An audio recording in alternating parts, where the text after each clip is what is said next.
Good morning.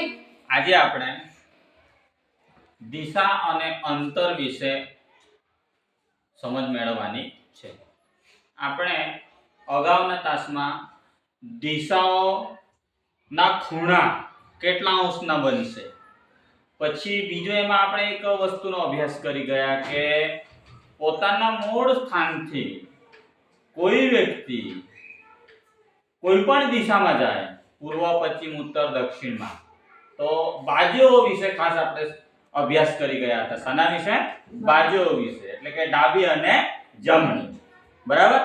એટલે કે એનું મુખ કઈ દિશામાં છે એવું આપણે ગઈકાલના તાસમાં ભણી ગયા હતા.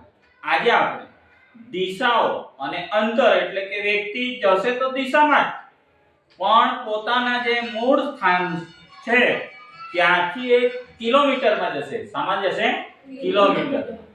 બરાબર? એના વિશેનો અભ્યાસ કરવાનો છે. ચાલો આપણે બોર્ડમાં જોઈશું.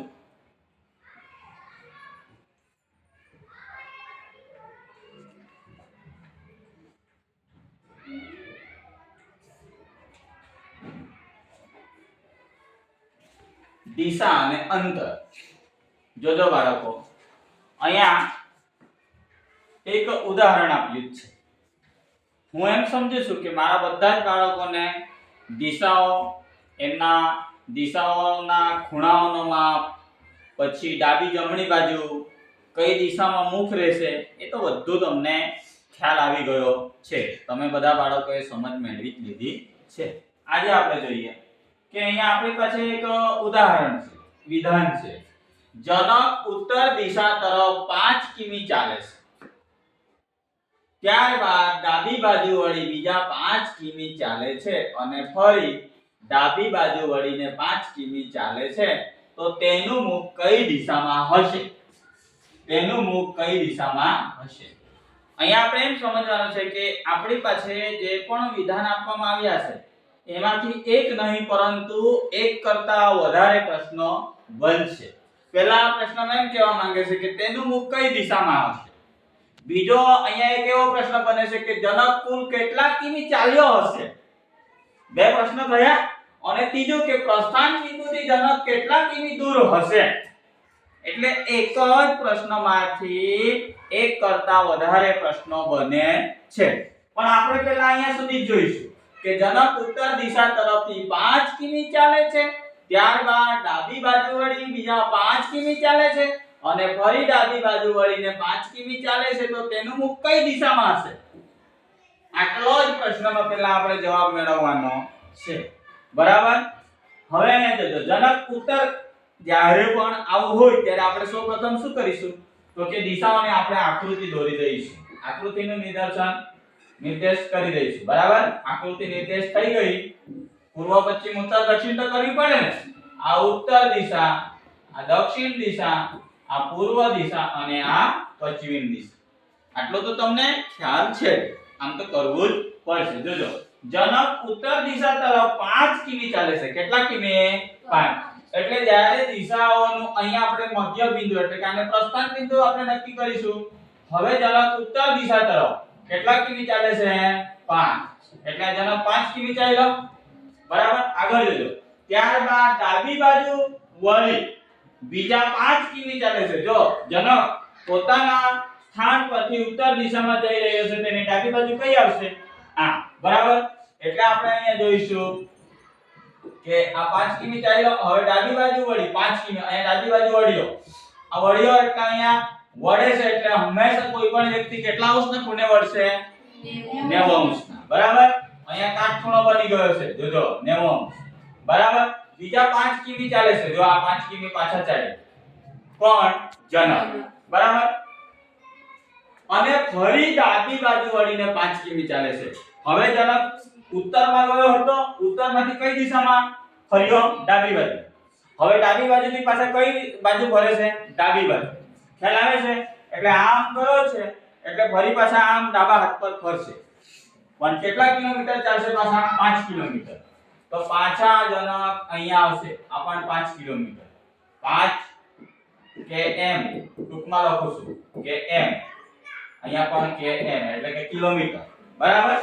હવે જુઓ, તો તેનું મુખ કઈ દિશામાં હશે? જો જનક અહીંયા આવ્યો છે, અહીંયા જો તેનું મુખ કઈ દિશામાં હશે? હવે કઈ દિશામાં? દક્ષિણ દિશામાં. બરાબર. તો પહેલા પ્રશ્નનો જવાબ, એનું મુખ, જનકનું મુખ દક્ષિણ દિશામાં હશે. કઈ દિશામાં? દક્ષિણ. બરાબર.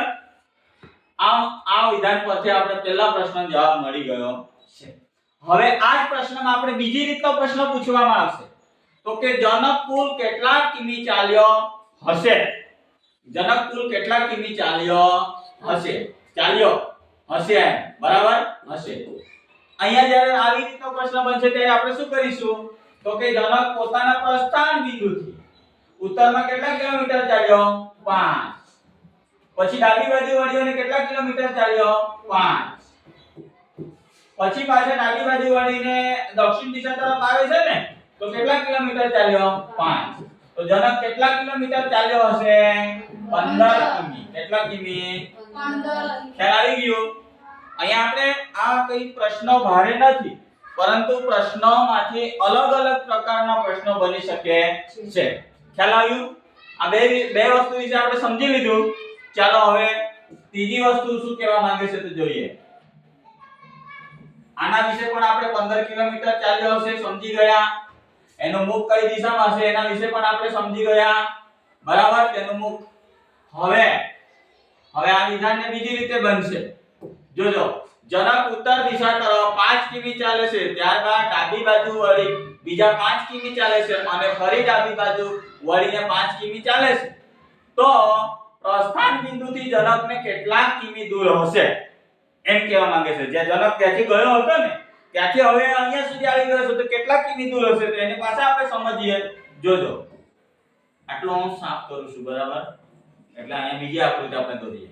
એક જ આકૃતિમાં ખીચડી બનાવીએ નહીં. તો અહીંયા સમજીએ. જોજો, આપણે દિશા નિર્દેશન કરી દીધું, દિશા દર્શાવી દીધી. જોજો, ઉત્તર, દક્ષિણ, પૂર્વ, પશ્ચિમ.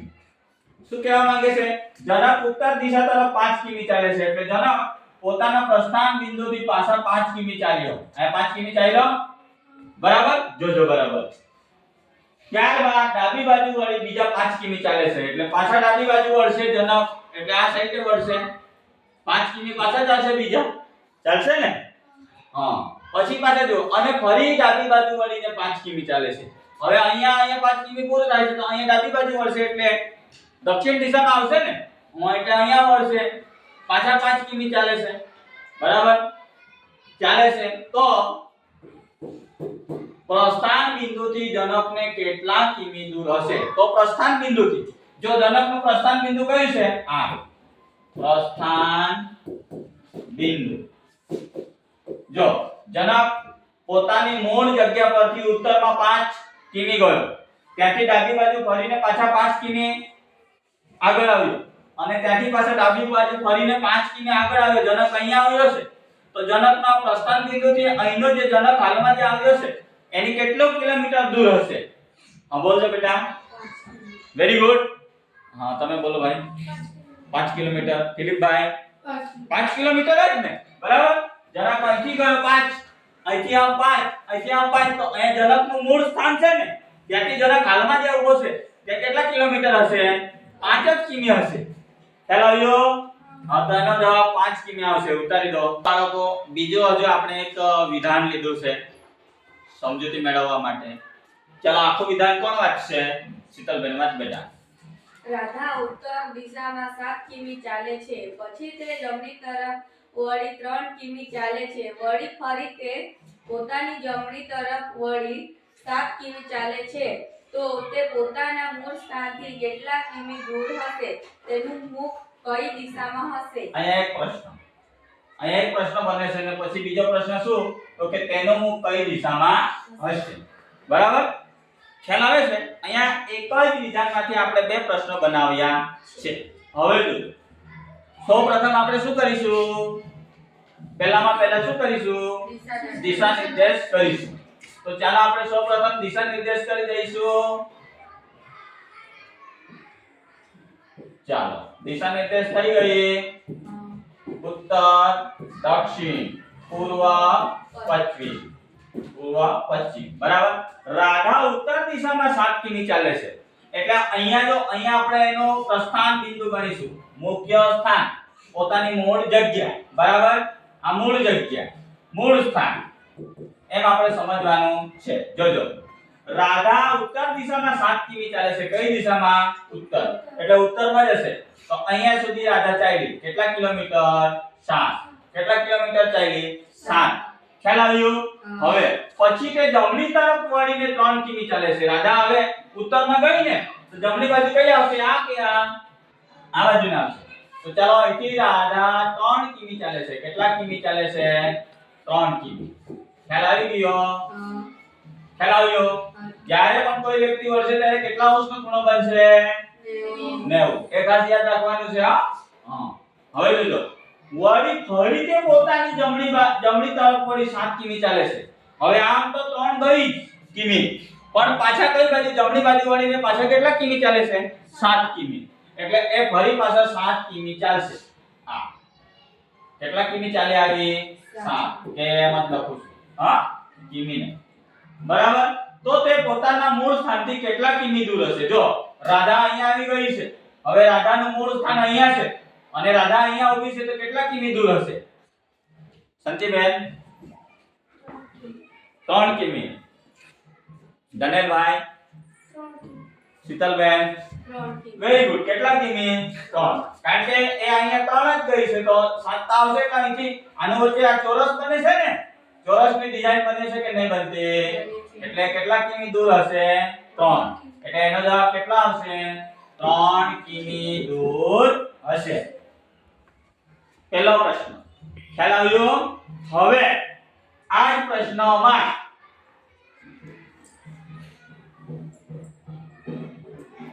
આપણે બીજો પ્રશ્ન બનાવી દઈશું. આટલું આપણે કાઢી દઈએ. જોજો રાધા ઉત્તર દિશામાં 7 કિમી ચાલે છે. પછી તે જમણી તરફ વળીને 3 કિમી ચાલે છે. વળી ફરી તે પોતાની જમણી તરફ વળી 7 કિમી ચાલે છે. તો તેનું મુખ કઈ દિશામાં હશે? જો રાધા અહીંયા આવી ગઈ છે તો રાધાનું મુખ કઈ દિશામાં હશે? કઈ દિશામાં? દક્ષિણ. ખ્યાલ આવે ને? એના પરથી દક્ષિણ દિશામાં મુખ હશે. કઈ દિશામાં? દક્ષિણ દિશામાં રાધાનું મુખ હશે. ખ્યાલ આવી ગયો? ઓકે ઉતારી દો. એક બોર્ડ પર ઉદાહરણ માટે લખ્યું છે. જો કોણ વાંચશે? શાંતિબેન વાંચ બેટા. દાઉદ તેની દુકાનેથી ચાલીને 5 કિમી પૂર્વ તરફ જાય છે. ત્યાંથી ડાબી બાજુ વળીને 3 કિમી ચાલી ત્યાંથી ફરી ડાબી વળી 5 કિમી ચાલે છે. તો દાઉદ દુકાનથી કેટલો દૂર હશે? તો દાઉદ દુકાનથી કેટલો દૂર હશે? સૌપ્રથમ શું કરીશું? આપણે દિશાઓનો નિર્દેશિત કરીશું. શું? દિશા નિર્દેશિત કરીશું એટલે કે દિશાઓ દોરી દઈશું ફટાફટ. ત્યાં તમે ડ્રોઈંગ કરવા રહેતા નહીં પરીક્ષામાં. બરાબર? હા ઉત્તર, દક્ષિણ, પૂર્વ, પશ્ચિમ. બરાબર. હવે જોજો દાઉદ તેમની દુકાનેથી ચાલીને 5 કિમી પૂર્વ તરફ જાય છે. બરાબર. આપણે અહીંયા જ આપણે એનું દાઉદનું સ્થાન માનવાનું છે. આ મૂળ સ્થાન. શું છે? મૂળ સ્થાન અથવા તો પ્રસ્થાન બિંદુ. અહીંથી પ્રસ્થાન કરશે. બરાબર. દાઉદ તેમની દુકાનેથી ચાલીને 5 કિમી કઈ તરફ જાય છે? પૂર્વ તરફ. અહીંથી દાઉદ નીકળ્યો એટલે 5 કિમી આ પૂર્વ દિશા કહેવાય ને. આ દાઉદ 5 કિમી ચાલ્યો. બરાબર. ત્યાંથી ડાબી બાજુ વળવાનું છે એટલે કઈ બાજુ જઈશું? ઉપર કે નીચે? ઉપર. જો ડાબી બાજુ વળીને 3 કિમી દાઉદ ગયો. વાહ જો 3 કિમી. આ 3 અને આ 5. બરાબર. ફરી ડાબી બાજુ વળી 5 કિમી ચાલે છે. ફરી દાઉદ કઈ બાજુ વળે છે? ડાબી બાજુ. ઉપર ગયો છે એટલે હવે ડાબી બાજુ આમ આવશે ને. બરાબર. આ પાછો 5 કિમી ચાલે છે. જો 5 કિમી. જો પાછું ચોરસ બોક્સ બન્યું છે. હા બરાબર. તો દાઉદ દુકાનથી કેટલો દૂર હશે અથવા કેટલા કિમી દૂર હશે? જો દાઉદ અહીંયા આવ્યું છે અને દાઉદની દુકાન અહીંયા છે તો કેટલા દૂર હશે? શાંતિબેન, 3 કિમી. ખુશીબેન, 3 કિમી. હા ફિલિપભાઈ, 3 કિમી. દાઉદજી 3 કિમી. તમારું જ નામ છે. 3 કિમી ને કેમ? અહીંથી જો એ કેટલા કિમી ગયો? 3. તો અહીંથી અહીંયાનો અંતર બી કેટલો હશે? 3 જ કિમી હશે ને. એનો જવાબ શું આવશે? ઓપ્શન પણ છે. 10 કિમી, 6 કિમી, 8 કિમી કે 3 કિમી. તો એનો જવાબ શું આવશે? 3 કિમી. ચાલો ઉતારી દો. બાળકો, હવે દિશા અને અંતર વિશે તમને જે પ્રશ્ન પૂછવામાં આવશે તે તમને લગભગ કરીને બધા જ બાળકોને આવડી જશે. આવડશે કે નહીં આવડશે? આવડશે ને? તો આપણે દિશા અને અંતર વિશેનો તાસ અહીં પૂર્ણ કરીએ છીએ. ધન્યવાદ સૌ બાળકોને. Thank you.